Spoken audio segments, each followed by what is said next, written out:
Time being 6:01, I'd like to call the Board of Health meeting to order. All members are present except for Clay Kelly and Katie Van Nest. Everyone please stand and join me in the Pledge of Allegiance.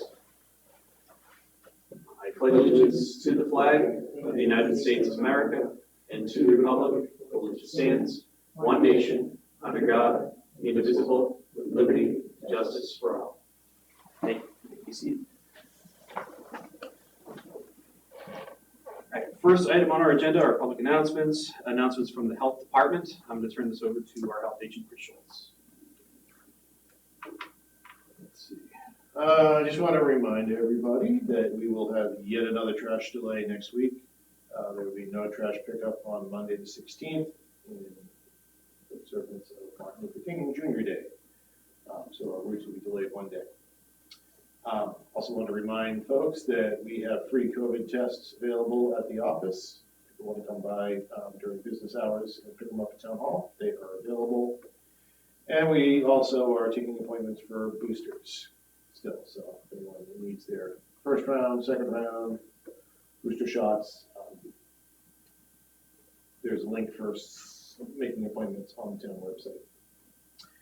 On the subject of COVID, as of today, we have 33 active cases, with the usual caveat that that's proctored PCR tests done at doctors' offices. Does not include home testing. Average age is 48. Our weekly test positivity rate as of 1/4 was 13.54%. I'll just incidentally mention that the board had set a threshold of 10%, so it just shows you the difference in a year where we're at. Current strain going around the XBB is extremely contagious. We are seeing increase in cases across the state and hospitalizations as well. So just a reminder, people to be safe, practice social distancing when possible, and if you feel sick, for the love of God, please stay home. That's it for announcements. Anybody have any questions or comments? I know I recently looked at the mass wastewater data that is also trending upwards as well. It's not as high as last year, but of the same trend. So something to keep in mind and not put too far back. All right, there are no questions. We can move on to our first item on the discussion action items, which are the continued discussion on, I don't know why this is not here, discussion on updating the regulation restricting the sale of tobacco vape products, as we've been going over. So where we left things at our last meeting, we had gone through the process on how we plan this is going to work, introducing the 2023 model regulation that was provided by the Massachusetts Association of Health Boards, and reviewed the decisions that we already made at the previous meeting using the old model compared to the new one. The intention was to finalize those with the 4-person board today. We're still down to 3, so we will move forward either way. All right, so what that means is we've already gone through numbers 1 through 4 on the checklist. The plan is to go through those again and finalize those because we have not finalized it using this new model reg. So that is the goal here. This means that we're going to start reviewing on section E6.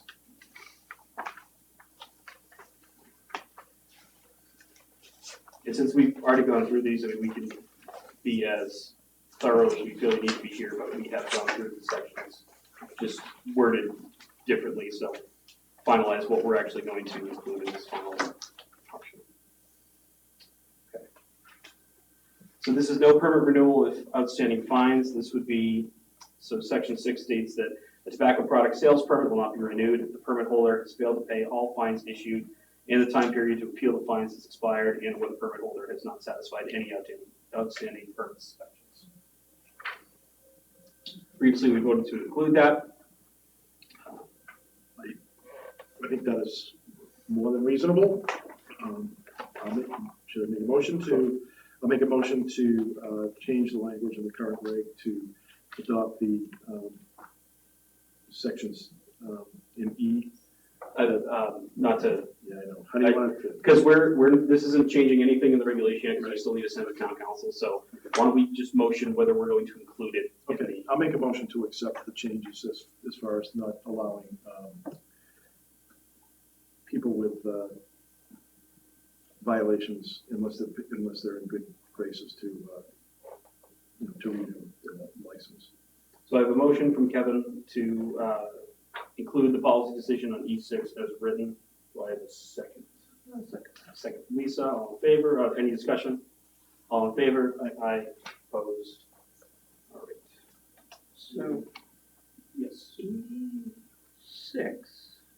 For whatever reason, it wasn't highlighted on here, which is why it's written on the checklist on the front of the page. So it's not E7 would be, E6 on the other one. No, so. Not E6 on the 2021. So it's more about what that decision says than the number on the section, so, yeah, if they haven't paid all fines, they just can't renew Yeah, unless sure. they become Yeah. current. So and it's they're not actually- able to- so on the 2021, it was Replacing anything E8, with- on this one it's E6. Oh, okay. That's what happened All there. right. It was just they moved stuff up and down. All right. The next item on here is no permit renewal if 3 sales to person under 21. This is section E7. So tobacco product sales permit will not be renewed if the permit holder has sold a tobacco product to a person under the age of 21 3 times within the previous permit year, and the time period to appeal has expired. Violator may request a hearing in accordance with subsection 6 of the violations section. I think it's more than reasonable. I'll make a motion to accept E7 as written. Sure, I'll second. We have a motion to accept E7 as written. A second from Lisa. Any further discussion? I do want to note, Chris had mentioned this is something we don't see very often, so I'm going to echo what Kevin said. This is very reasonable. No further discussion. All in favor? Aye. Opposed? Aye. Motion passes. Okay. All right. The next item is, so this is where part of the reason taking this version of the regulation was preferred, is because it had a better explanation of what this meant. This is the cap on permits. Basically, we have the choice between the basic cap and the advanced cap.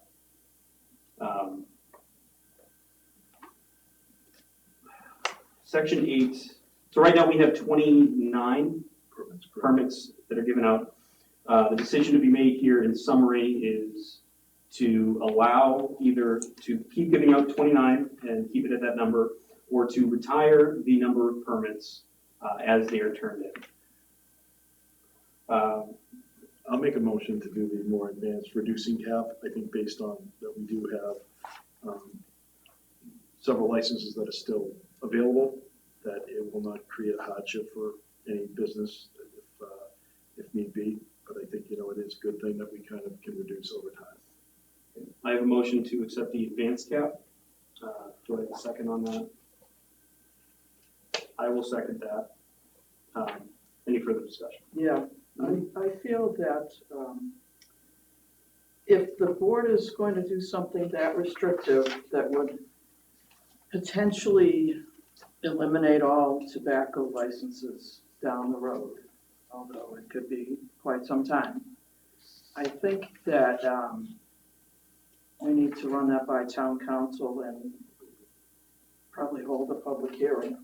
Well, we will hold a public hearing. This is just to decide whether we want to include this. So it's, if we want to include this in the regulation that will be sent to town council and have a public hearing, then we would choose to do this now. If we don't I want to would take it up. prefer that we hold the public hearing first before we make all of our decisions. But I think the thought process is that we're not going to have just this blanket thing out that we may not even be considering certain options that we would have a public hearing on. Well, So I think it would be prudent for us to at least have the public understand what we're thinking before. that goes to my point is that we should have public input before we make our decisions and rule something out that possibly, 100% of the town might actually want, but the 3 of us have decided to rule it out.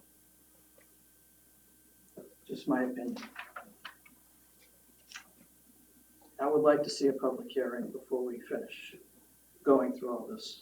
I think our purpose as a board is to hear what the public has to say and do what they prefer. I kind of disagree with that premise. I Okay. think at the end of the day, I mean, our focus is public health. Mhm. And I think, Absolutely. I think, smoking is probably the greatest achievement of public health in reducing and educating the public Mhm. over the last, say 50 years. So I do think that, continuing to reduce it, and I still think that we have, several in-hand licenses that we're able to give out. So I don't think it's overly restrictive, but at the same time, I think it meets our goal where we want to continue to move forward, where eventually that smoking is eliminated through education and just people choosing to lead a healthier lifestyle. I think that the board should definitely have some kind of education, early education program. So I do And think, cessation as well. I think that passing this regulation that will eventually have an effect on businesses in town, the tax revenues, and people's personal choice.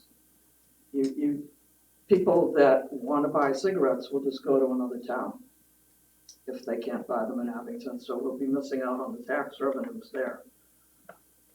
Just my opinion, I prefer to have a public hearing before we vote on all this But stuff. it just comes to that point, I mean, I think this is one of the things we hear in the public health trainings, this is a balancing act, we need to decide.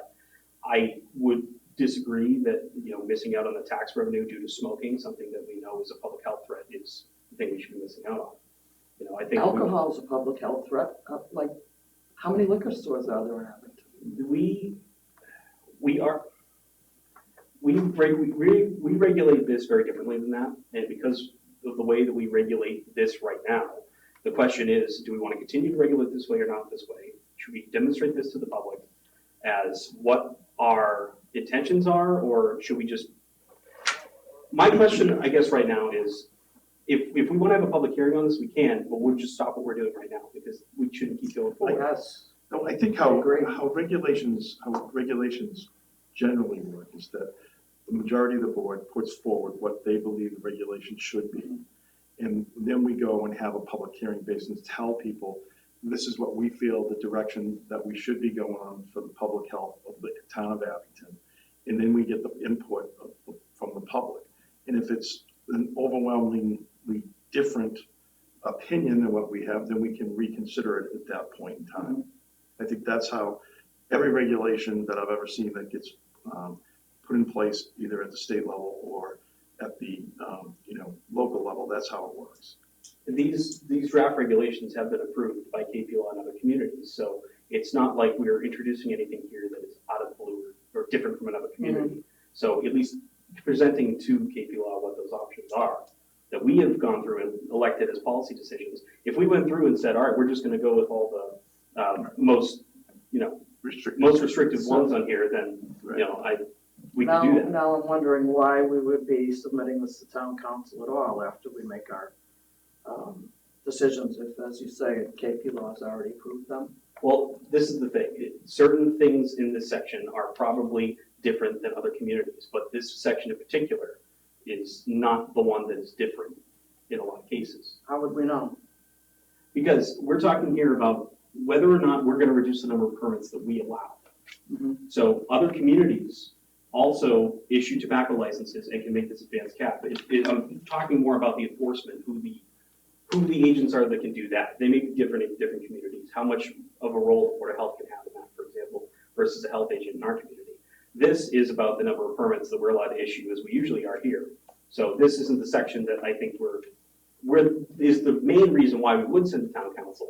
We do that anyway, no matter what, as part of whatever regulation. So regardless of whether we feel we need to or not, but I wouldn't anticipate drastic changes going to town council from other communities that have seen this regulation go through. So we know for sure from town council that we're doing this in the proper sequence? So the way that we are doing this is almost identical to the way it was done in 2013 when it was passed.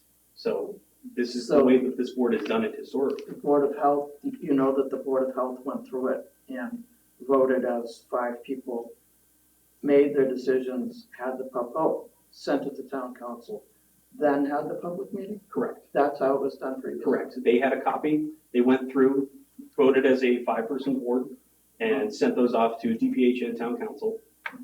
Those came back, and they had a public hearing, and then voted whether they were going to approve it. Okay, That was the process as it was done in 2013. all right, good. There is a motion on the floor whether to approve the advanced cap in the version we will send to town council. That has been motioned and seconded. Is there any further discussion? Okay. Just so that the notes reflect that my feeling is we should hold the public hearing first, not after. Okay. Thank you. We'll make note of that. With any further discussion? All in favor? Aye. Aye. Opposed? I'm abstaining. Motion.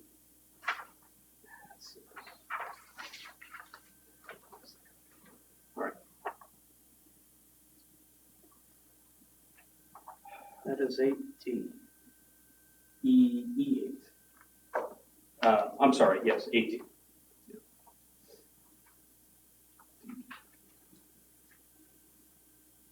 Okay. The next item is no new permits within 500 feet of a school. This is 10A.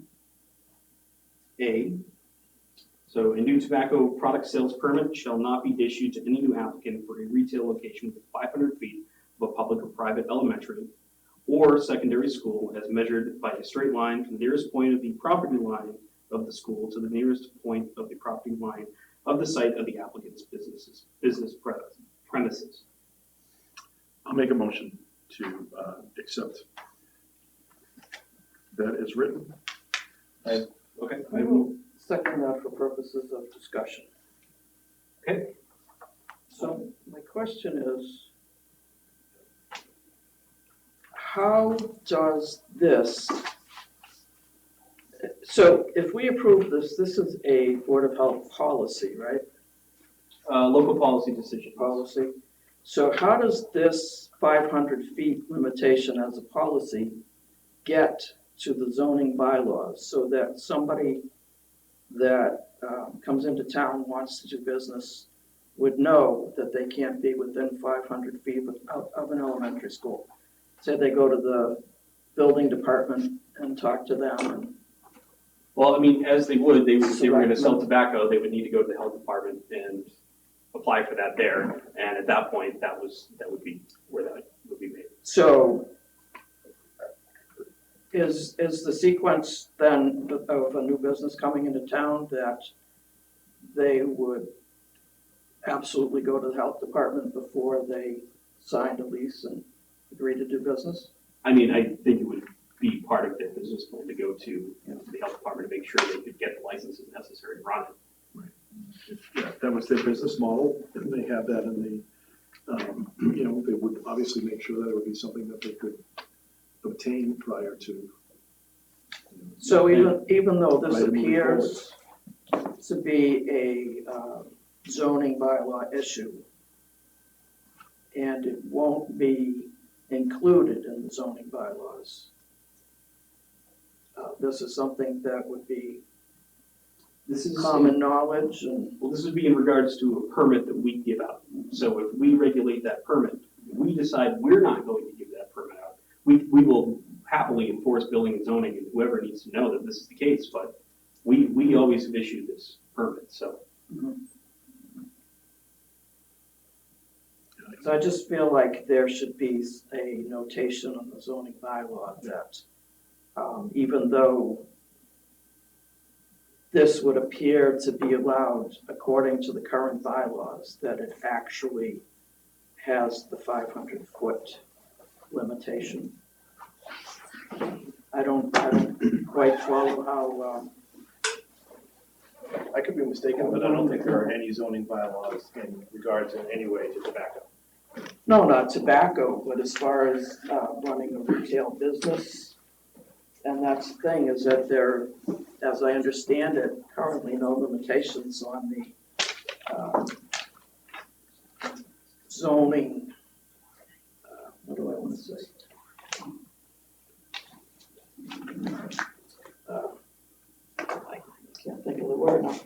there are no limitations as to where you can put your tobacco business in the zoning bylaws. So anybody looking at that would think, I'm allowed by right, because it's not limited. But if in any municipality in the state of Massachusetts, they are some regulatory authority to go through for tobacco. So if they're opening up a business and they don't know that, I really don't know what to tell them. I understand what you're saying as far as, but I think you're conflating zoning with this, and I think we're totally separate from zoning. Oh, absolutely. So it's just really straightforward that if you're within 500, you can't sell tobacco within 500 feet of a school. It's pretty straightforward language. As a Board of Health policy, Regulation. Board of Health regulation. Katie, just to get you up to speed, we're on the 2023 sales regulation. That's attached to the minutes of 1219 if you need a copy. It got included, so if you look on the back of those, that is here as well. And we're just reviewing on the checklist, that's number 4, which is in section E10. I'm sure if Chris, if you don't mind showing where we are too. Appreciate it. Page 9. So this is one more thing that I would prefer that we wait until we have an opinion from town council before we continue voting on this. It's my personal opinion. Well, again, this is getting reviewed, so if we want to include this and then send to town council, then I think that's the right course of action for this. Because if that comes back from town council, this is something we can't do, then we can exclude it and move forward. Okay. So you're fighting for businesses to be able to put tobacco sales within that amount of space from a school, Lisa? Is that right? No, I'm Okay. not. I'm just saying that I think that as a board, that 4 of us now are making regulations that will affect everybody in town and the tax revenues.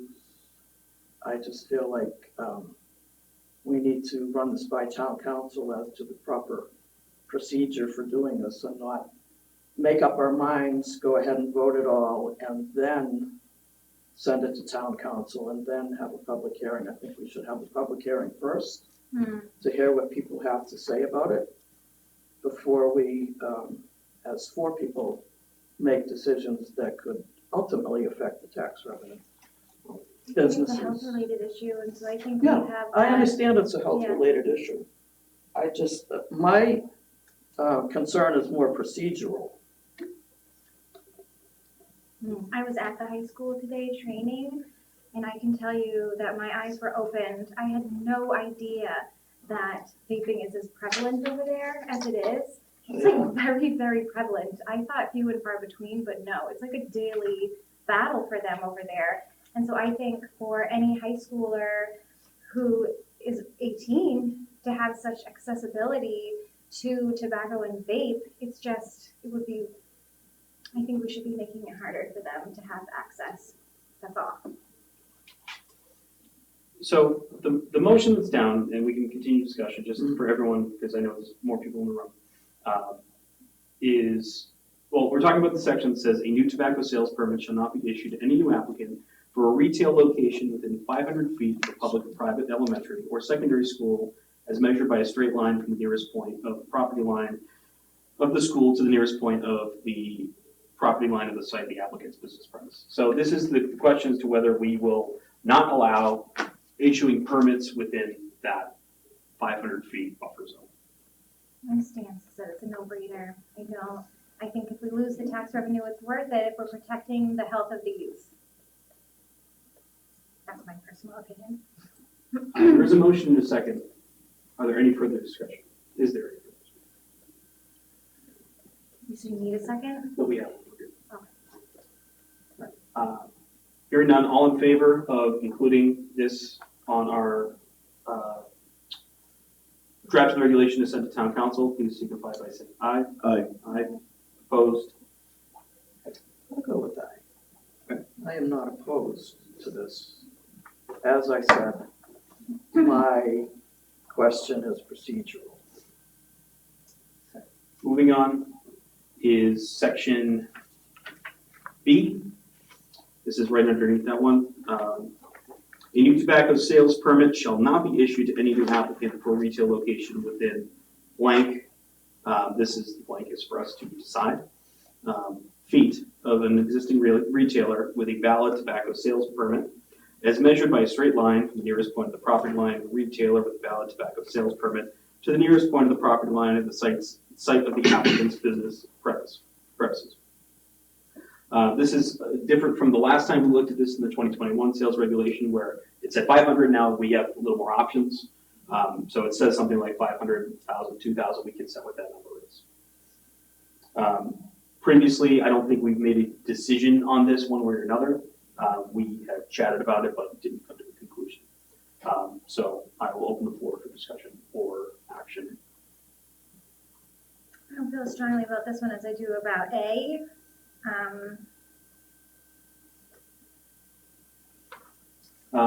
I will say the thing that when we had DJ Wilson, the Tobacco Control Commission, visit us before, the reason why this is put in place is because when you have retailers that are together, they often try to use marketing to get people into their stores over the ones that are around them. So you have an increase of competition there to get people into tobacco retailers, which from a public health perspective, obviously not what we want. I would say too, I imagine, and we haven't really had a map of where the current licenses are, but I would think that where this would be problematic, we probably already have multiple licenses within a very, within say 18 and 139, 123 and 58, probably 139 and 58 as well. We have several licenses already within a very dense area. So I think, 1,000 feet probably would be fine with me because I think we already have significant number of licenses kind of within the areas that are heavily traveled already. And this is not going to affect anyone that's currently in business. It's only new permits. So if somebody were taking over a business, Yeah, that wouldn't. they would be a new applicant. If you can transfer a license. Because we have, this is the Say whole, sale of business, section 9. Section 9. Yeah, it's Above. right above retail density where we're looking. So we've already accepted section 9? Section 9 was not a policy. So essentially that's already in place. So this would be, I'll read through it for everyone. So this is already, section 9 is already, But it just wasn't a local policy option that we were given. What it's saying here is that notwithstanding a cap on the total number of permit holders, the seller of a business holding a valid tobacco sales permit may transfer said permit to a bona fide purchaser for the value of the business, subject to approval by the Board of Health as required herein. The purchaser shall apply for the transfer of the permit no later than 30 calendar days after said purchase. But the purchase shall not sell tobacco until the transfer of the permit is approved by the Board of Health. And all fines and suspensions of the previous owner must be satisfied prior to the sale. okay, so that goes to my point of, it says 30 days after said purchase. So how would somebody know when they take over a business that they're going to come before us and we could potentially say, no, you're within 500 feet of a school. You can't have this license now that you're all ready to go. I'm sure that they would come and have a conversation with the health department and the They do. authorities to get that. If you're transferring an existing license and it happens to be within 500 feet, that's grandfathered. So. I give you So they're not a new applicant if it's if you're business A transferring. closes, business B comes in, business B. Yeah, is I not can give you a real world example Mhm. because we're in permitting season right now. ABC Tech Squad Pawn Shop, which is on North Quincy Street, just surrendered their tobacco license. They are still open for business, Mhm. but they no longer want a tobacco license. So next year, if they decide to sell the business, and somebody buys it, they would need to get they'd be a new applicant. Okay, If ABC Tech Squad was closing right now and surrendered their permit, then somebody buying it could opt to transfer the permit over. So that's probably the best real world example I can. so So if, The new applicant is not actually a new applicant. Not, if there's something to transfer. But the example I'm giving with ABC, they surrendered it, but they're still open. So should they sell down the road, it would be a new applicant because there's nothing to transfer.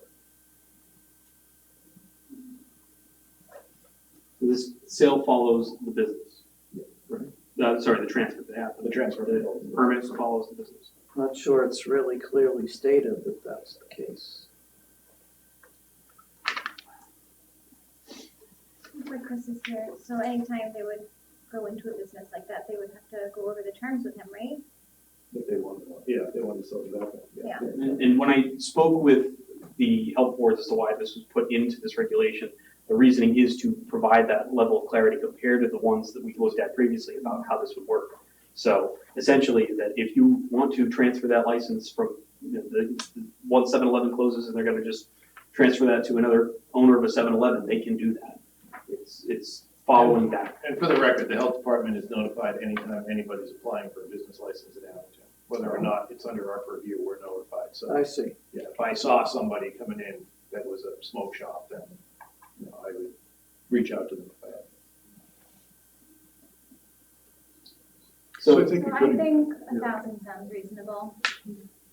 I mean, I would say 2,000, but I mean, I'm actually in the vote of 500. For now, I agree that this is something that should be done, but I think it should be lower to be consistent with schools. I don't how's think that match?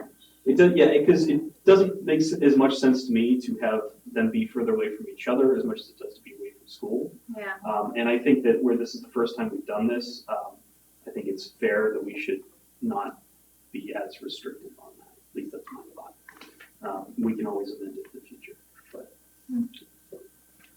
I think having a lower number on that is my I have no problem with that. 500. okay. So 500 feet apart from each other, 500 feet apart from a school. that's my opinion. Okay, and then they can just battle it I'll out. make a motion. I'll make a motion that no new permits within the 500 feet. And we'll use that, I'll second that. have the language as written. Kevin has motioned to include section E10B as written with 500 feet included in the blank section. Katie has seconded. Any further discussion? Hearing none. All in favor? Aye. Opposed? No, I'm opposed. And I would like the minutes to reflect that I would like to hold a public hearing before we finalize our votes. For that one or both of them? Mostly all of them, actually. Okay. The next section is section F. This is on page 10. Section F is short and simple. It says prohibition of smoking bars, and smoking bars are prohibited in Abington, in the town of Abington. That is currently the case. So if we could, it was something that we could decide to continue or end.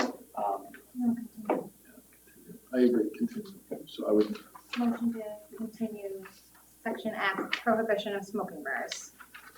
I have a motion from Katie to include the prohibition of smoking bars. I'll second A that. second from Kevin. Any further discussion? I would still like to see a public hearing before we finalize our decisions. Hearing none. All in favor? Aye. Aye. Opposed? No, The regulations don't get codified until after the public hearing. Yeah, we won't even vote on it until after. what, We don't vote on the regulations to go into effect until after we have a public hearing. what are we doing right now? We are going through them to decide what sections of these we're sending to town council. And then we have the public hearing based on the changes. So that by the time town council approves, we have something that this is what we're looking at implementing. Public, here you go. That's the goal. Sure. Okay. Number 7 on the checklist here is include minimum cigar package sale price. I don't believe that this is currently included in our regulations. This section, I'll read through, it's short. No person shall sell or distribute or cause to be sold or distributed a single cigar unless such cigar is priced for retail sale at $2.90 or more. No person shall sell or distribute or cause to be sold or distributed any original factory wrap package of 2 or more cigars unless such package is priced for the retail sale at $5.80 or more. This section shall not apply to a person or entity engaged in the business of selling or distributing cigars for commercial purposes to another person or entity engaged in the businesses of selling or distributing cigars for the commercial purposes or for commercial purposes with the intent to sell or distribute outside the boundaries of Abington. The Abington Board of Health may adjust from time to time the amount specified in this section to reflect changes in the applicable consumer price index by amendment of this regulation. Just my own. Floor is open to discuss on this. Oh, I'm sorry, so this section is included in here in our current regulations. That's section F in the current regulation. It is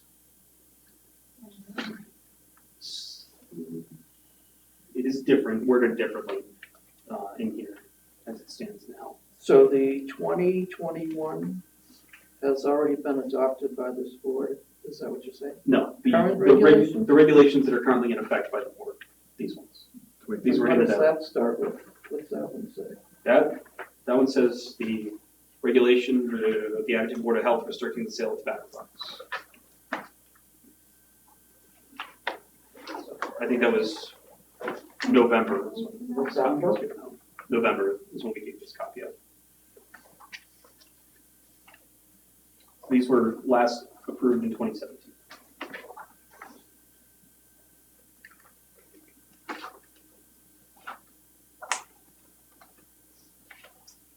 So 2021 doesn't really enter into the discussion.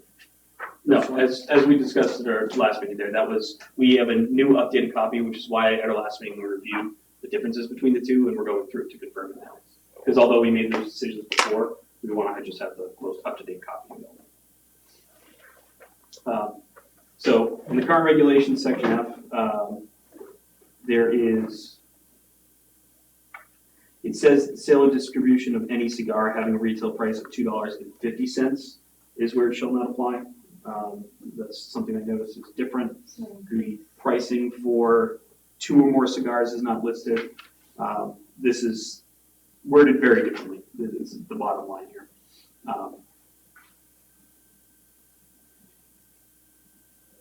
This is like the new one, a little stricter, prices are a little higher, and it's just a little bit more in depth.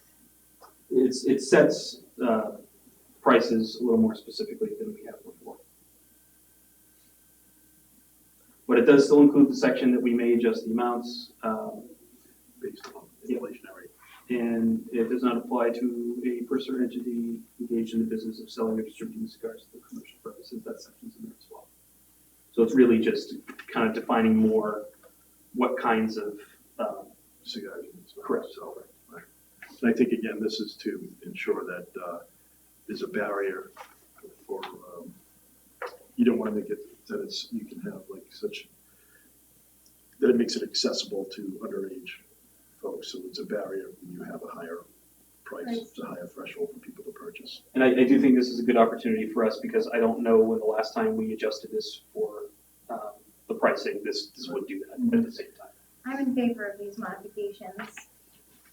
Them as well, I think I would make a motion to take it as written, the cigar sales regulated. I'll I'll second. second that. I have motion to include section G as written by Kevin, the second from Lisa.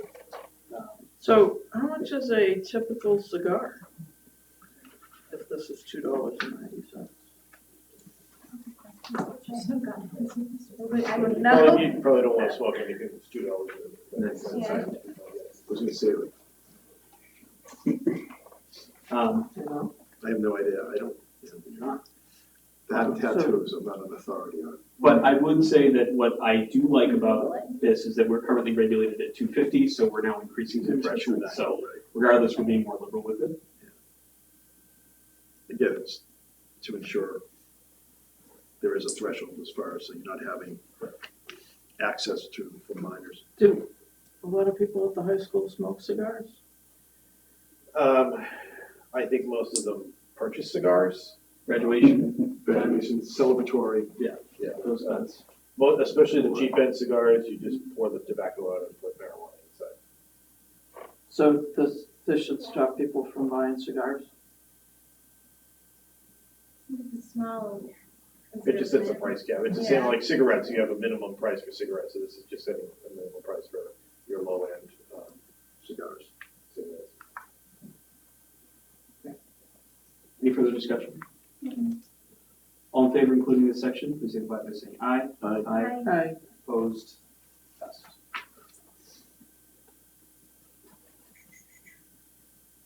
All right, the next section is section J. That is the prohibition of the sale of blunt wraps.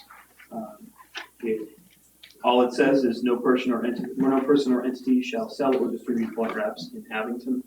I don't know that we've addressed this in the past. Oh, yep, no, we do not currently allow it. So, Actually, this section. And why do we want to do that? What's a blunt wrap? what is I know there was a definition somewhere. right now? It should be right at the front here, blunt wrap. It's cigar papers that are made from tobacco leaves. So it's just the paper? But it's made from tobacco. Yeah. Yeah, I think it's obviously it stands reason that if we has been, Just for the record, blunt wrap, any product made wholly or in part from a tobacco product manufactured or packaged with loose and removable leaves or section of a leaf or as a hollow tube that may be used by the consumer to wrap or contain loose tobacco or other forms. I make a motion to maintain the ban Second. on blunt wraps. Motion from Kevin to include prohibition of the sale of blunt wraps, second from Katie. Any further discussion? All in favor? Aye. Opposed?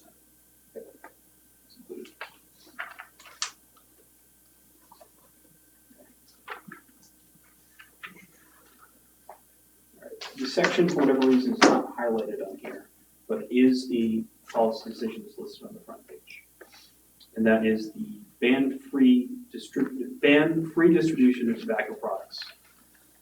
So this says that no person shall distribute or cause to be distributed any free samples of tobacco products that's defined herein, accept or redeem, offer or accept to, or offer to accept or redeem, or cause or hire any person to accept or redeem, or offer to accept or redeem any coupon that provides any tobacco product as defined herein, without charge or for less than the listed or non-discounted price, or sell a tobacco product as defined herein through any multi-pack discount, like a buy one, get one, if the sale reduces the price of each pack to less than the listed or non-discounted price.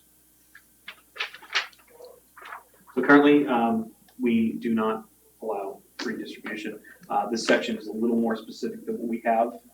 Basically, it breaks it up into 3 sections as opposed to the 1 paragraph that we have.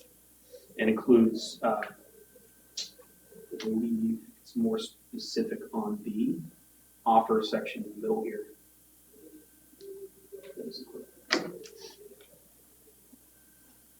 I'll make a motion.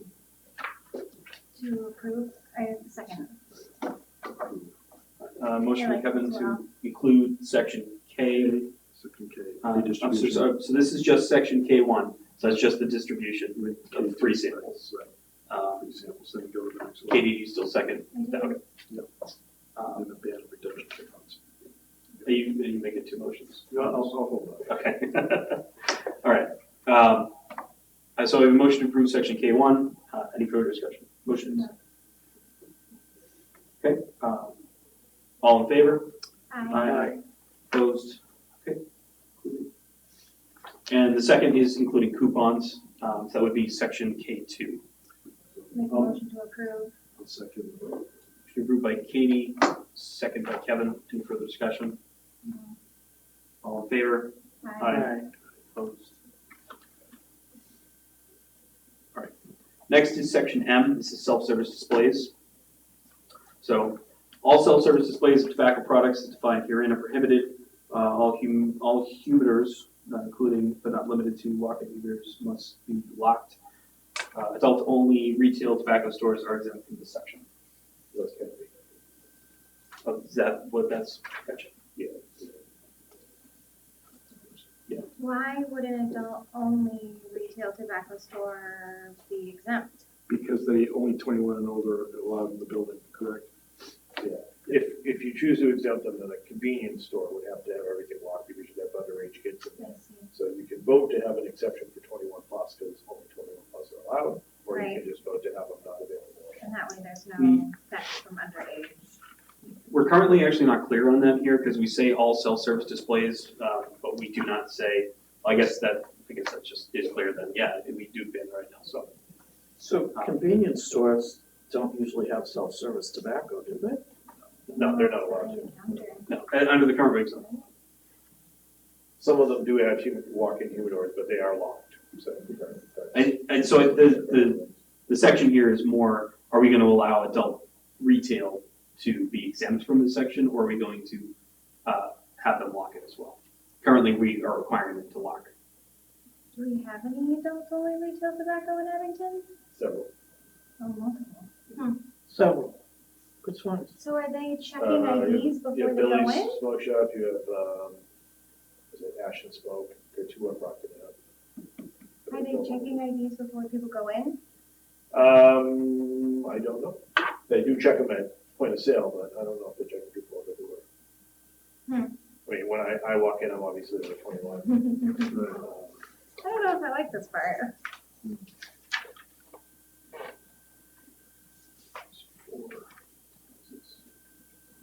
I mean, because then someone who's like an older looking teen could just walk in if they're not checking it at the door or not go pay anything, so they're not getting their license checked. And then they could just pocket a bunch of stuff. So just No. Steal? Yeah. I think people that are gonna steal are gonna do that, just for no matter what. clarity on this, so that we can just refer back here.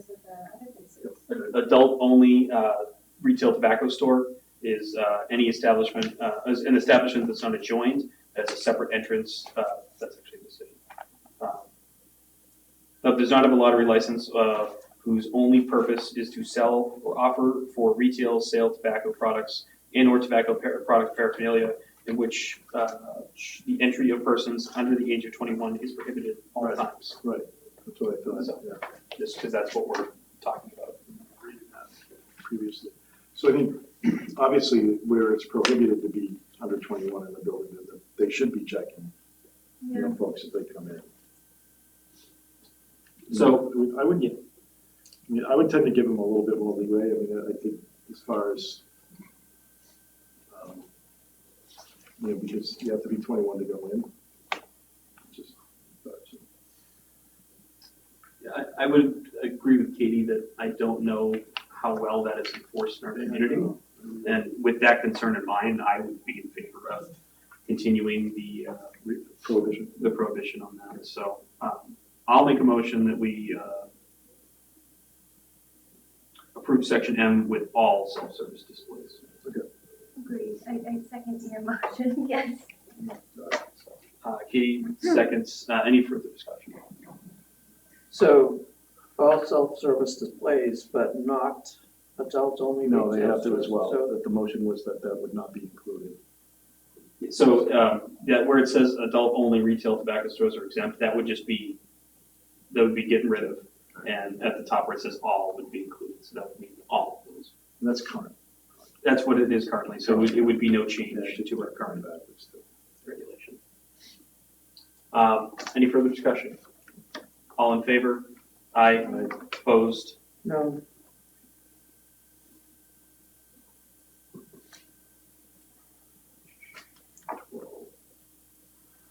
Next section is to ban tobacco product sales in educational institutions. This is section Q.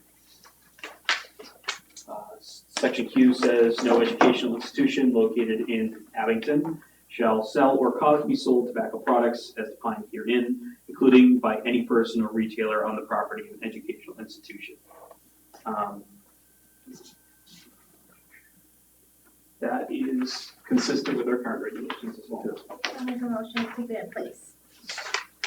I second the motion to accept Q as written. Section Q as written.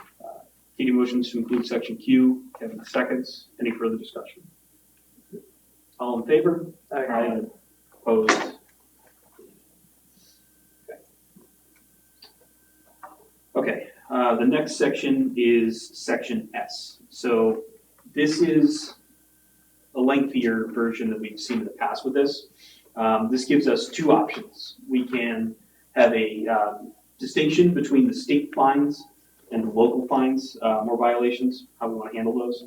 Or there's a unified structure for that, meaning that we just do exactly what the state does. Currently, we have, basically they're separate, but we don't include what the state's fines are in our current regulations.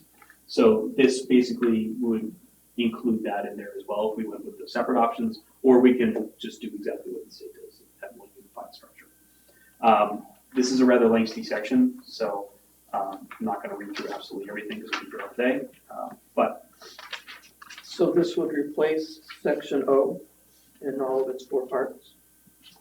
it would, yes. So this would be, And I would think it would make sense to mirror the state. I agree. My gut says to follow the state guidelines as well, without having looked through it with a fine tooth comb yet. Your help agent would greatly appreciate one set of rules. Yeah. I will say, just want to note, so between option 1 and option 2 would remove section T. Section T, just so we can look at it as well, is non-criminal disposition. So whoever violates any provision of this regulation may be penalized by the non-criminal method of disposition as provided in General Laws, Chapter 40, Section 21D, where the penalty calls for a monetary fine not exceeding $300. That's on page 15. I'll take you farther. So just want to note that should we decide to opt for a unified structure, that section would be eliminated. Which is currently included.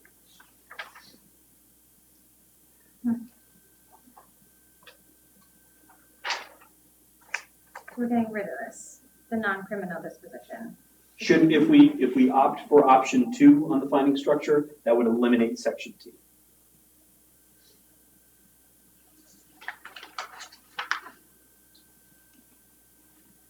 So to kind of summarize what those are, just for anybody who may be listening at home or doesn't have a copy in front of them here. The first violation in the violations in the state and local one, the first violation's $1,000. Second violation is within 36 months is $2,000. And 3 more violations within 36 months is $5,000. Why is that the same? I feel like there's a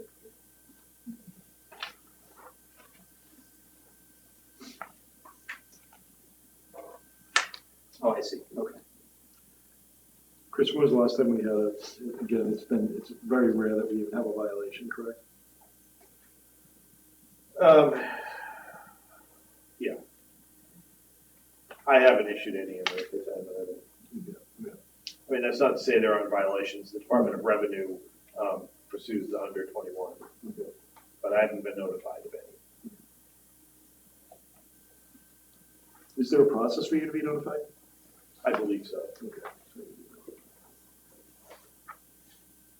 I think this Oh. fine T doesn't seem like. Yeah, I realized what I was doing wrong. So I was talking about this. So what I just said is actually what the unified structure would be. For the local fines, that's $100 for anything that violates a local section.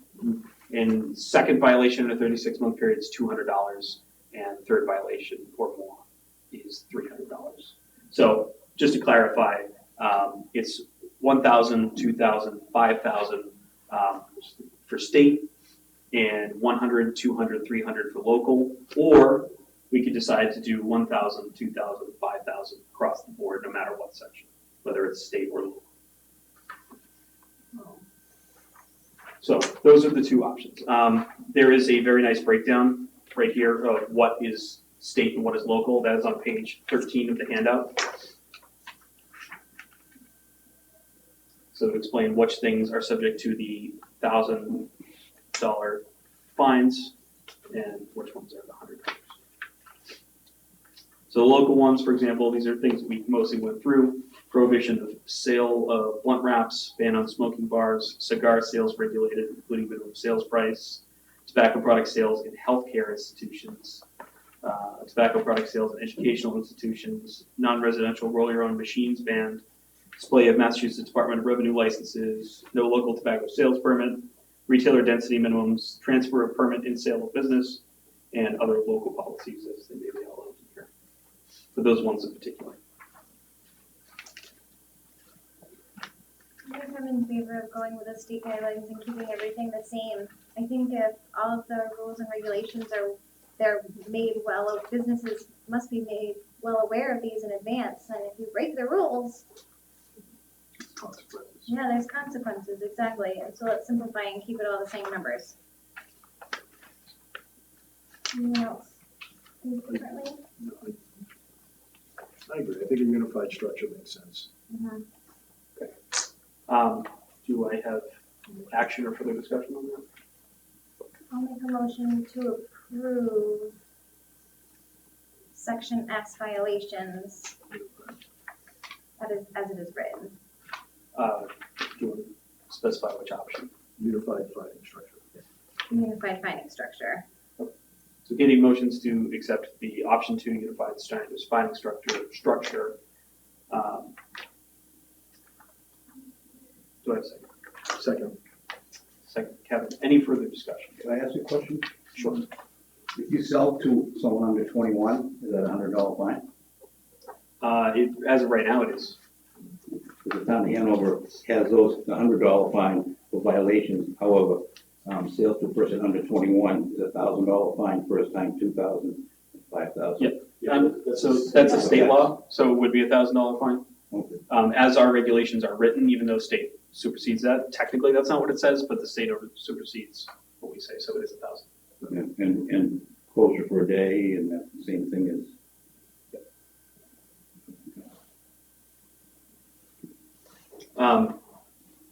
Just want to note too, there are, so Board of Health decision, for example, under the unified finding structure is whether to include the language up to 30 days or choose a specific duration. So there are further decisions we need to make as well. If we want to just make a decision on what we're going to do on the finding structure, we can get more specific. So there's a motion as to whether we're going to go with the unified, unified structure. I would recommend that we entertain that and then make those decisions. So I'll second that. second from Lisa. Any further discussion?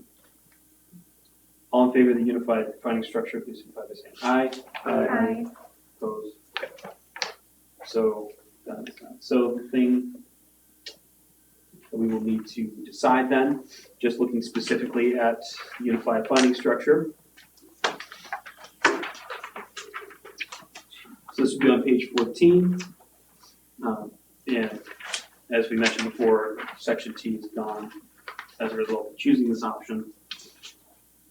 The Board of Health decision to either state the language up to 30 consecutive business days or choose a specific day duration between 1 to 30 consecutive business days. The section this is for is in the case of a first violation, a fine of $1,000 shall be issued.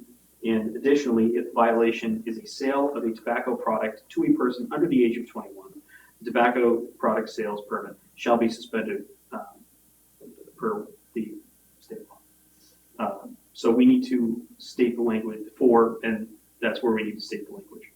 So we're basically just determining how long this suspension will be. Whether it's going to be up to 30 days or some duration between 1 to 30. It's severe. I feel like if they knowingly sell to someone underage and they're breaking the law on purpose, it should be 30 days. Well, I do feel that up to 30 days allows that the health department to deal with that as it may arise. I think, yeah, and there's two parts of this too. I mean, later on, we will be determining whether the language shall be shall or may, which might give, if there's some extenuating circumstances, may give the agent. But not in this scenario. This would be, Okay, it would be the next Shall, section, but okay. not this one. okay, just want to make sure that. What kind of extenuating circumstances? No, I don't, I'm just saying that there's language later on that we will talk about, whether it's shall or may, that the suspensions occur. So it's, I mean, I think the difference here is, do we want to set a specific number of your license is suspended for this number of days, or is it up to 30 days?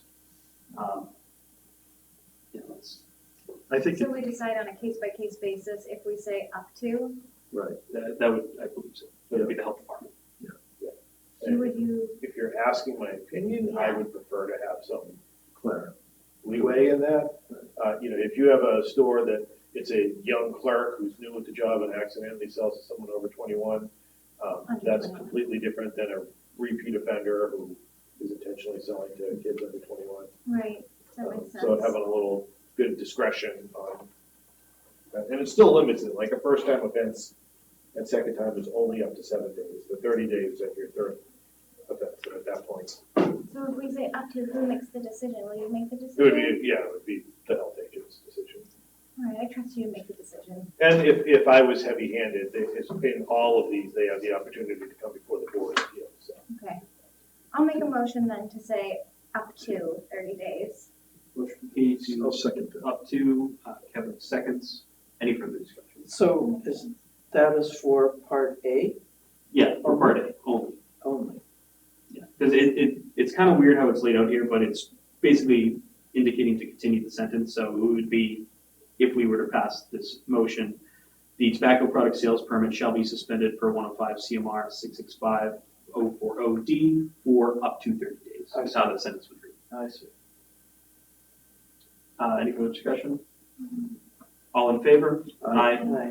Opposed? Okay. The next part, so section B, there's shall and may. I believe that is one of the last things we are going to look at. No, actually, no, look at that now. So this is actually number 17, so we're jumping down a bit, but it applies to this section. And then we're also gonna look at something else in this section B here as well. We'll get to that in a second. So section B, in the case of a second violation within 36 months of the date of the current violation, a fine of $2,000 shall be issued, and the tobacco sales permit shall or may, is the question here, be suspended for X number of days between 1 and 7, which we'll choose in a moment, consecutive business days. So the first decision we'll need to make, and this also applies to section C below that, which is on the top of page 15. Sales permit shall/may be suspended for X days, and we'll choose between the 7 and 30. So we'll want to decide whether we want to go with shall be suspended or may be suspended in those scenarios. You would be more heavy-handed with someone who is a repeat offender, right? Well, I mean, that would be my inclination. So it's either providing the certainty for that we're suspending the permit for this number of days, or we might maybe do it for a number of days. I feel that it's probably in our best interest to be more specific and be a little more certain For this one, for because this. it's And I would a agree second that if it's a violation. repeat offender, the second offense is a different scenario than a first time, I would go with the language of shall in that, and then just, as we said, it's a repeat offender, Mhm. and someone who is, been fairly egregious and hasn't followed the rules. Mhm. Uh, How many days? do we want to take these separately? Do we want to? I think so. All right, so let's just focus on shall or may first, and we'll decide how many days. For parts B and C, or just B? Why don't we look at C as well, and if we want to decide, I would venture to guess, You shall. we may want to make them similar, especially if going by the logic of repeat offenders being more specific. So I'll make a motion that we go with the language of shall in sections B and C. I'll second your motion. Any further discussion? No. All in favor of using shall, please signify by saying aye. Aye. No, Opposed? I like may better. Okay, the next part of that is how many days. So for a second offense, it says to choose a specific duration between 1 and 7 or more days. And this is business days, that is. What do you think, Chris? It does not mean that the business is shut down, it just means that they cannot sell tobacco products. I think 5 business days being a whole week, essentially, of business. Especially when we're talking about a section that is for the sale of under 21. I think that, 5 for the first one, 7 for the second one? let's, yeah, Are you talking about up to or setting it at? Up to, it's got up to well, previous language, so. that's- but this is, right, we have to choose specific Right. between 1 and 7. So it's not up to, it's Right, this no, number. no, I know. Yeah, Previously, yes, right, okay. Oh, it says right in here. Under 16, first violation 1 to 7, second up to 7 days, third or more violations up to 30 days. What are you looking at? I'm looking at your checklist. 7 days to 30 or more Checklist for C. on the first page. Yeah. Second violation says in the document itself, choose a specific day duration. So I think it's saying we can choose up to a 7-day duration. But it has to be a specific day amount.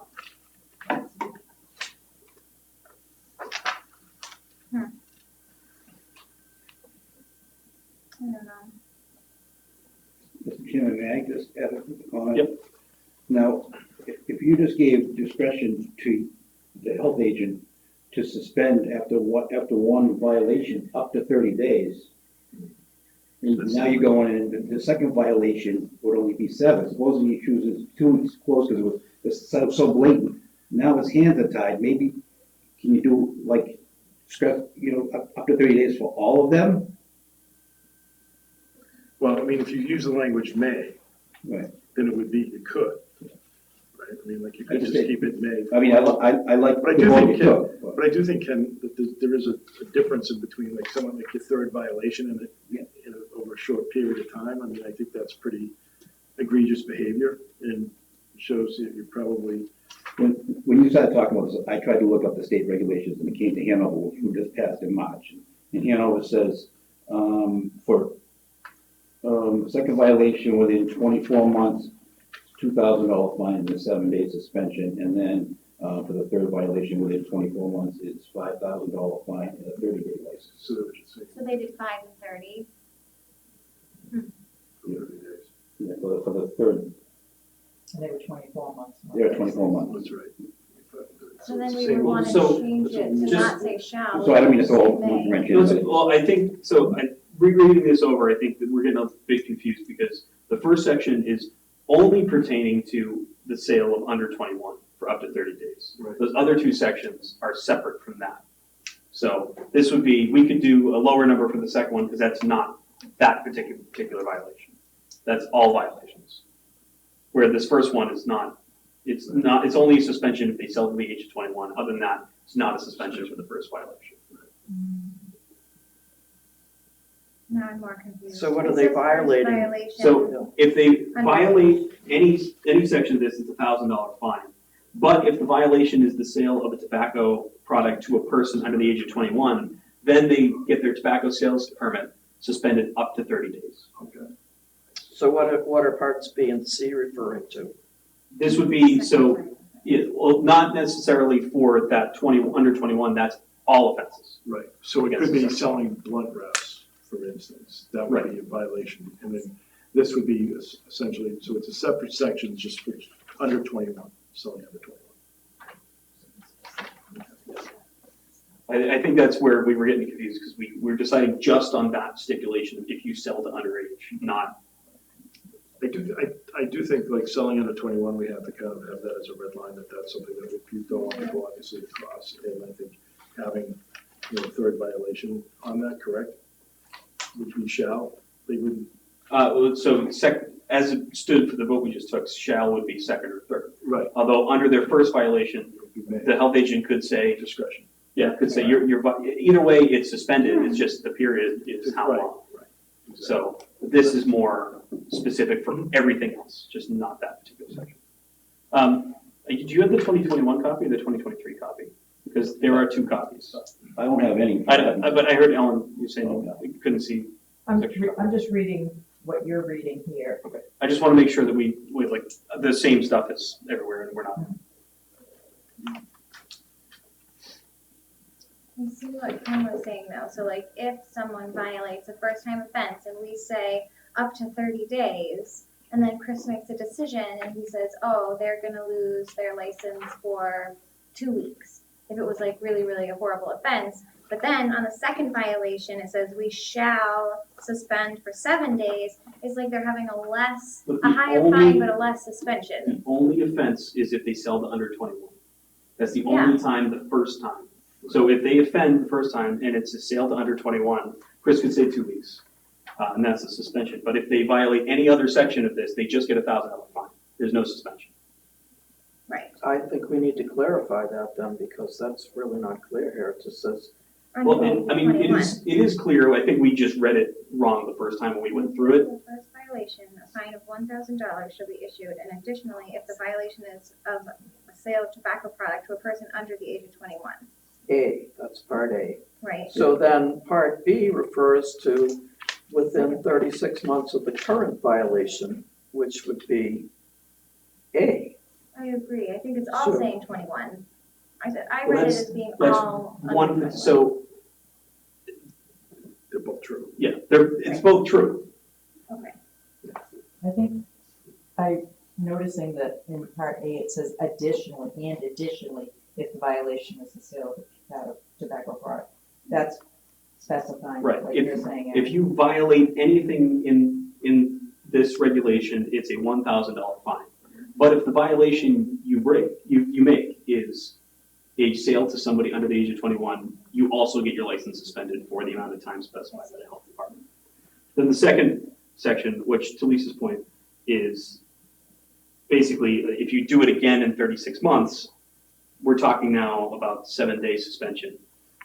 So I guess I would say that they've already had their license suspended for up to 30 days before, and who's to say that that actually went 30 days, maybe it was only 1 or 2. So essentially, we're fining them another $2,000 if they were to do a 21, for example, 21, under 21 sale. And we're telling them for 7 more days they can't have any more business, up to 7 or more, however they decide. So I don't necessarily see an issue being lowered there on that particular issue, especially because we don't see it very often. On top of the fact that we're increasing the fine. So in a 36-month period. We can choose any number that we'd like here, so up to. I'm torn, because I think part of me thinks we should make them all say May, or up to, and then May, and so that way it's on a case-by-case basis, and pending whatever the first violation offenses were, or,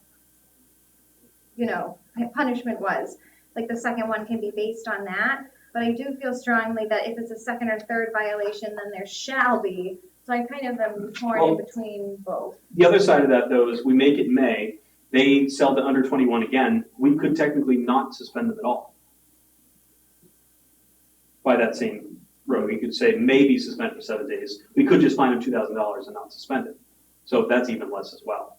So by shall, we're, saying that some sort of punishment will happen. Right, Right. and whatever the number is, that's the number, there's no, I don't feel that our health department would do that as it stands, but I can't speak to how things will go in the future, and Right. I would personally like to see that.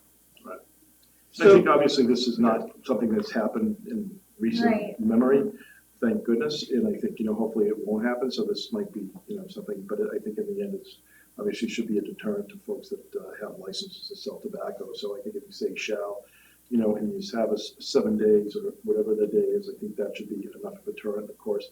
having the several $1,000s as a fine as well, which should be another deterrent for them to make sure that they follow the rules. So I feel like parts B and C leave the door open for somebody to say, well, my first violation was under 21, and this is a different violation. I just think it needs to be more specific, as like it doesn't say, in the case of any second violation Mhm. or violation of sale to under 21. Well, I think I that think first, any violation, it should But it say doesn't any. say any, it says a. In the case of a So- second violation, I would interpret that to be an under 21 sale for parts B and C. I interpret it as all, a second violation, any second violation. Any, I think we need to change the word a to any, if that's the but I case. think the first section says additionally, in addition to a first violation of any section. So in the case of a first violation of the regulation, it's $1,000 fine. Additionally, if it's a 21 or under sale, this is what that thing is. So it's tacking that on to that. It's not saying. It's a more serious Yeah, violation. just to bear in mind, I think it's I clear. walked into a tobacco shop and they were selling blunt wraps, flavored vapes, and to someone under 21, that's 3 separate violations. Right. So that second and third is a second or third of a specific violation. So if we went in a second time for a reinspection and they didn't sell to a kid under 21, but now they had blunt wraps, that's a first violation for that. So they're completely separate. Same with the food code. If I inspect a restaurant and they have 3 different priority violations, those are 3 different fines. And I also, it says right here, for violations of the sections of this regulation, the violator shall receive. And then list those things. So that's specific of the sections of this regulation, the whole thing. So except for that one section where it's adding that on, in addition, the violation to a sale of 21 is a suspension for up to 30 days. I think that's where we were getting confused. But that leaves us now at, we've made the decision to go with shall. Right. So what number of days on that second violation do we go with? I recommended 5 earlier. We have no motions on the floor for that. Didn't Hanover said 5 or Hanover said 7? 7 uphold, so because now the stores are open 7 days a week, you know. It's Yeah. consecutive business days, so I said 5 just because 5 business days is a week. Right. If the board wants to go with. Right, so it would be, We're open on the weekend.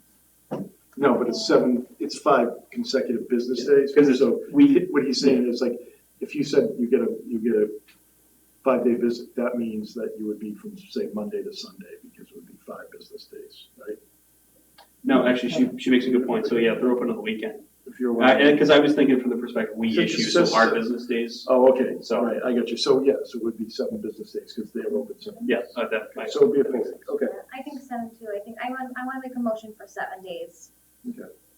I'll second 7 days. I think that's more fair based on the violation. So shall and 7 Shall and seven. for B and C, For Just B, we haven't got this. just B. Third violation would be even heftier, I think. All right, so Katie has made a motion to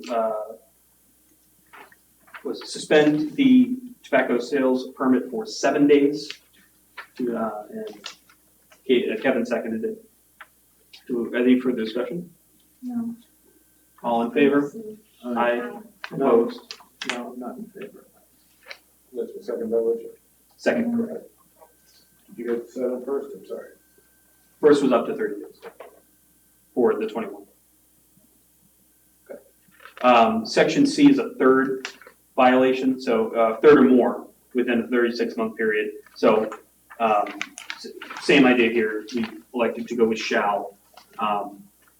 It says here, choose a specific day duration between 7 and 30 or more consecutive business days. I think Hanover was 30, I believe. Yeah. I'll go with make a motion for shall and also for 30 days. I'll second. Unless you want to have 2 separate motions. Well, we already We went already with did shall, shall. Okay. so that's fine. So I think 30 days for the last one is fine. Motion from Kevin and second from Katie to go with shall be suspended for 30 days On the third violation. third violation. Any further discussion? Can I just note, it's actually less lenient than Hanover, because there's a little bit of 24-month period. Yeah, and this doesn't even give us an option to choose that timeframe, which is, I think, the previous version of this document did, so. This was from March, they Right. approved it, so. And they were using the 2021, which is what we were looking at before, so we're, If we did this in 2021, we probably would have done with 2021. yes, I'm sure we could have. Okay,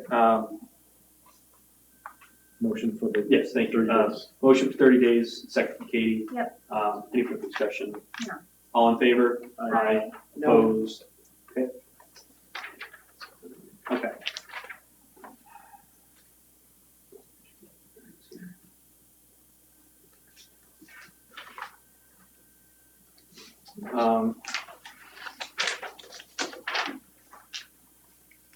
Okay. So this is section S2. It says, in the case of 4 violations or repeated egregious violations of any section of this regulation, as determined by the Board of Health within a 36-month period, the Board of Health shall or may hold a hearing in accordance with this regulation, and after such hearing, may permanently revoke a tobacco sales permit. The question here is whether to have that period be at 36 or more months, and also the language of shall may. I think 36 months is. 36 months is consistent with the rest of the violation section. So I would be in agreement with that as well. I think 36 months is fine. I'll make a motion for 36. Motion for 36 months. Wait a second. I feel like, oh, I'm sorry. Well, I'm not sure yet, I'm still thinking about it. I'll second it for Okay. this session. So I feel like the may shall is in the wrong place there. Well, it's saying that we, It seems like it should be may or shall permanently revoke the tobacco permit and not may or shall hold a hearing. will So- hold a hearing in accordance with the regulation, like so as outlined on here, as to whether we are going to revoke the sales So- permit. So- We have either a choice to hold a hearing or not, You're saying we if we're gonna either revoke someone's can license. or we will, Yeah, just like the Either last we one, will hold a hearing or we may hold a hearing. May or may not, if that's the word. I just right? feel like may is in the wrong place here. People should get a So- hearing, that's not a question whether or not we're gonna have a hearing. So the question is pertaining to section 5 right down here where it says, it really just outlines how we would go about having that hearing. So the question is if you commit a violation if you commit 4 violations, are we gonna hold a hearing in accordance with this about revoking that sales permit? Or we have the option of not holding a hearing and the health agent revokes it? No. No, it's shall. We shall provide notice of the intent to suspend or revoke the tobacco. We permit. may. But No, it shall. I think talking about that section still, it's not whether or not we're gonna revoke it through a hearing or not, it's whether or not we're gonna go through the process of revoking your license or not. So it's not whether or not we're gonna hold a hearing and revoke your license, it's So that's why I'm saying that I think that the may or shall is in the wrong place. It's before hold a hearing, whereas it should be may or shall permanently revoke a tobacco sales permit and not may. well, it's, because the question is not whether we're gonna revoke it in the section, it's whether we're gonna go through the process of, actually, no, it is the question whether we're gonna revoke it. Are we gonna go through the process as outlined in here of revoking it, or are we going to take another action? Right. What would the other action be? That would be for us to decide. Well, which you would have at the hearing. So I don't understand how holding a hearing is optional. I'm looking at two. it's not, we can decide to hold a hearing here. It's just the decision to hold a hearing as outlined below for the purpose of revoking a license.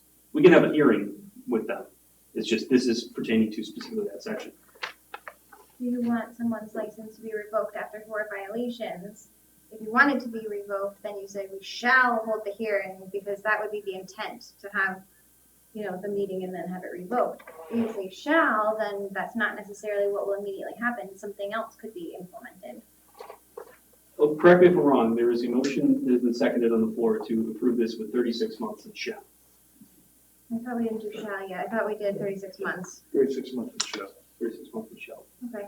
full hearing in accordance with the regulation.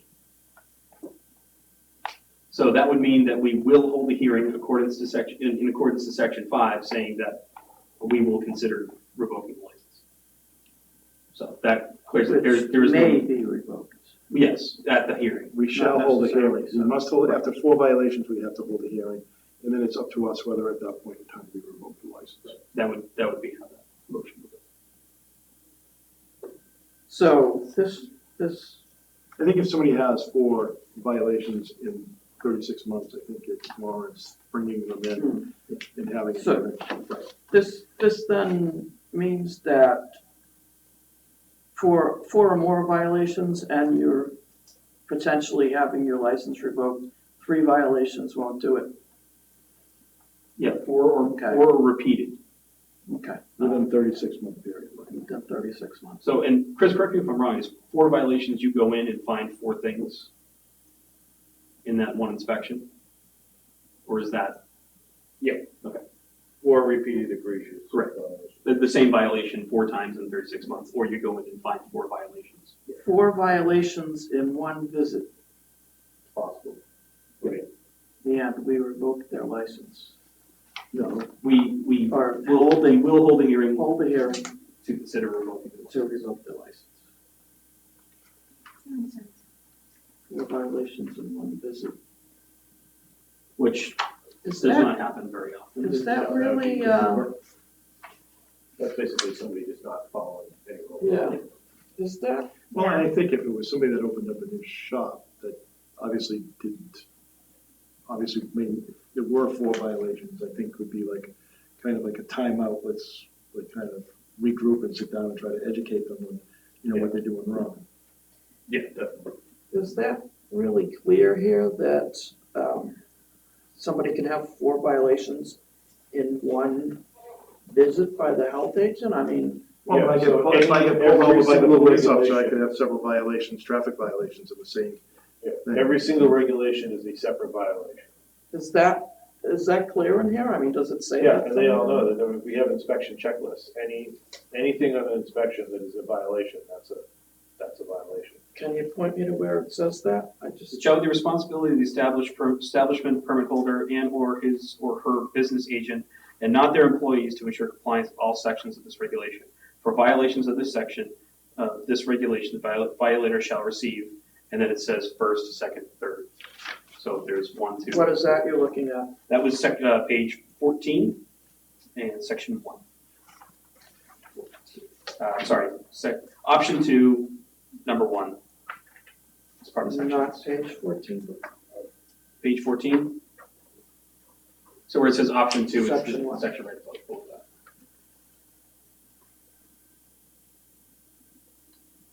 And I think, like we said before, if they're going into the health agent and they're getting the license, they're getting educated or listed, you know, exactly, they know what they can and cannot do.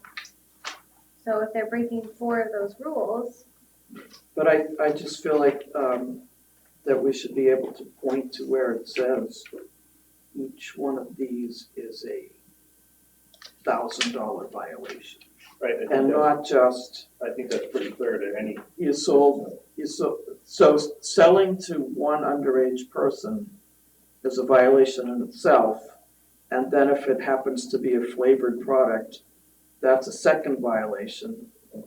And if they do 2 other things with that same underage person, in one day, one person, they're up to their 4 and having a hearing to have their license permanently revoked. Yeah, I mean, to be honest, that person probably shouldn't be in business. yeah, agreed.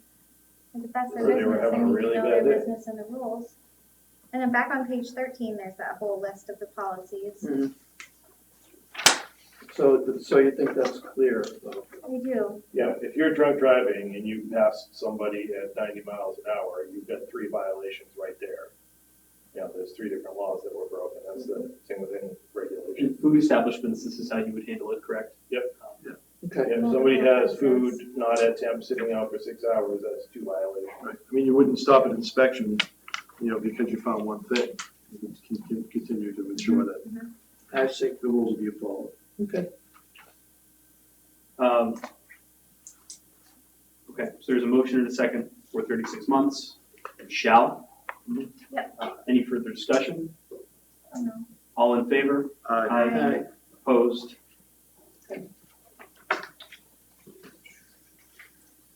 I believe that was it. Good luck with these minutes. So those were all the sections that we had to go through and make policy decisions. What we'll do now, we will apply these to this draft and get it sent off to DP Law for review. And we will, when this comes back, then schedule a public hearing. And after that, the public hearing, make any changes or edits, send it back and approve it. So, okay. The next, actually, any further discussion on this item? One thing I do want to mention, so this was the sales regulation. The other regulation to look at is the prohibiting smoking in workplaces and public places. We have a draft for that we'll look at next meeting. We have a draft for that We have a draft for that was given out already.